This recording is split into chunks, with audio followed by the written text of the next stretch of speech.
I saw nearly identical posts from Aaron Parnas as well as Midas Touch pertaining to the Senate District 16 race in Iowa, and they are very problematic, and I'm going to tell you why. It is highly inappropriate to compare state legislative races and special elections to how that district voted in a general election, and I cannot even believe that I have to say that.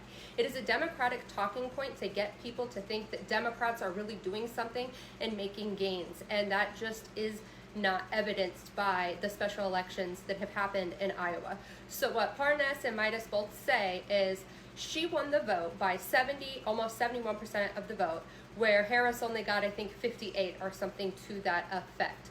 That is an apples to oranges comparison because we know that people with community ties, etc., do a lot better. This is a heavily blue district. The correct way to analyze how somebody does legislatively in an election is to compare who ran last from their party for that exact seat in the exact same place.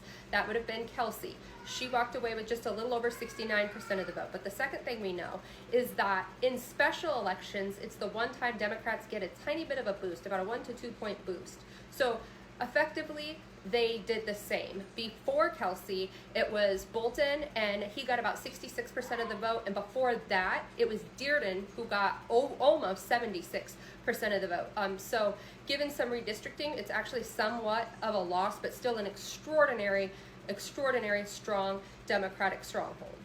I was saying that she's up roughly 40 points where Harris was only 17, and comparing that difference, that means absolutely, that's like not even really used in analyzing political data. Now, what we do want to look for in special elections and midterm elections, as a predictor for midterm elections, is voter turnout. High voter turnout is the best indication that you're actually going to see anything that looks like a blue wave or, more progressive leadership. Unfortunately, voter turnout for both this and the one for Caitlin Dray was abysmal, not even 20%.